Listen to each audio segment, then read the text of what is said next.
What's good, YouTube? I'm Quasar. And I'm Nova. And we're the Chronomaly Kings. So for this video, we're going to be showing you guys the greatest cards to top deck in the game of Yu-Gi-Oh! Yeah, man. Alright, so we're going to kick it off with monsters. First one up is going to be BLS. Alright, so everyone knows how good this is, you know. Banish a light and dark from your graveyard. You can special summon him. It's nuts. He's got two really good effects. One that lets him attack twice. One that lets you banish, but you don't get attack. Yeah, this card's great for top decking because you can instantly special summon it.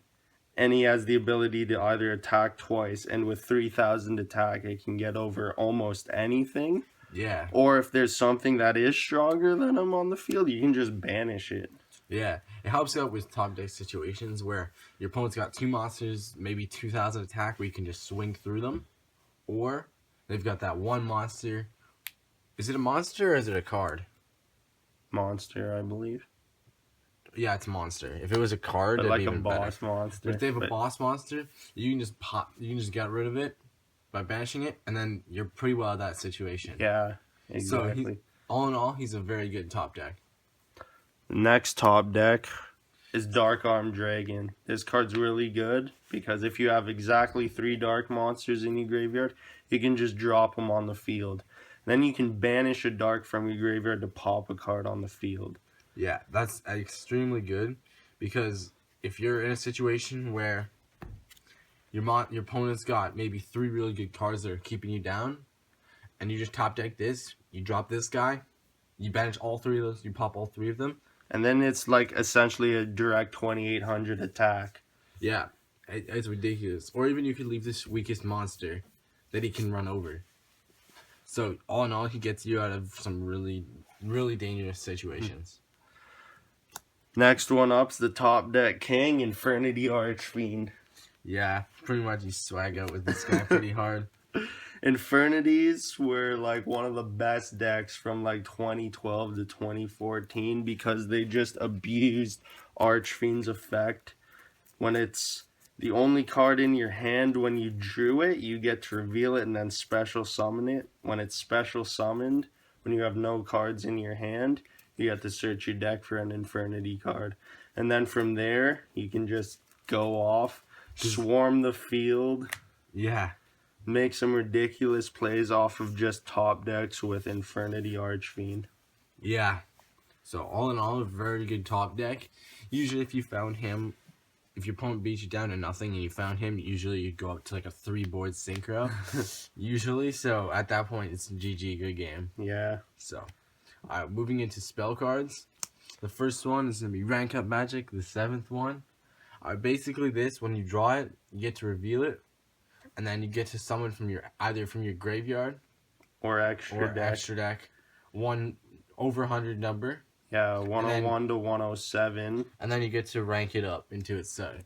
And this chaos variant. Yeah, exactly. Chaos version. So this card was essentially made for top decking it. Cause like, the only time you can activate it is if you drew it during your draw phase. And then you have to have it revealed until the start of your main phase 1.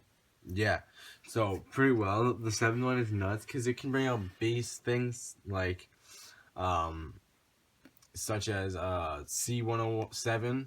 Yeah, cards nuts. Even like the chaos version of 101 is crazy. And the fact that you can already have, like, if you already used 101. Yeah, and it's in the grave, you can just bring it back and then still rank up over it. So it's ridiculous because it pretty well takes all. Anywhere it is, it can rest it out. Alright, next up we have Rekindling. This card's also an amazing top deck because it allows you to special summon as many fire-type monsters with 200 defense. So if your field's empty, you can special summon up to 5 monsters just with this card. And then from there, you can make some pretty insane plays. You can go and use those monsters to Synchro summon, Xyz summon, or just use them to attack. Yeah. You have a lot of different things you can do with just this card here. It's commonly used in decks such as Fire King and Fire Fist. But also it's been in some people have been playing it in like Laval's or Volcanics. Okay, or the new with Decatron from Infernoids. He's a fire with a 200 defense. Bring him back, special summon, copy level. It just goes off. Exactly. Alright, moving on. So the next one is Miracle Synchro Fusion, but this could be said for like any of those fusion cards that work with monsters you can use in the graveyard, such as Dragon's Mirror. Fluffle or Fright for Fusion. Yeah, like there are a lot of different fusion cards out there that allow you to just banish cards from your graveyard. Yeah. So like this, for an example, you can just banish the monsters in your graveyard in order to summon a fusion monster who needs a synchro monster as a material. Yeah, so very good.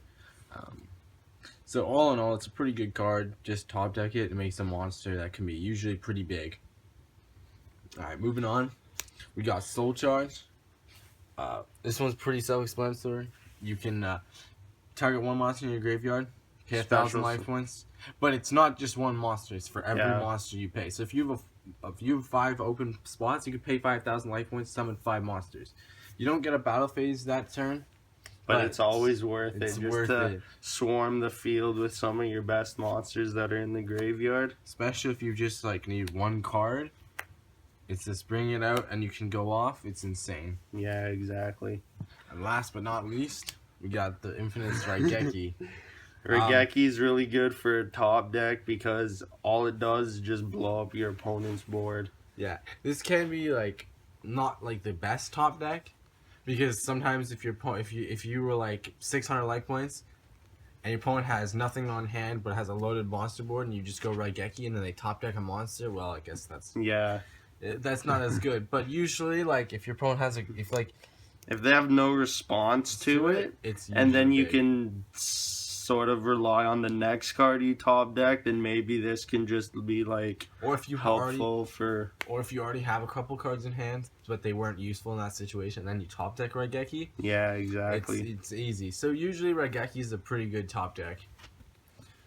Remember, guys, comment, like, and subscribe, and we'll see you next time.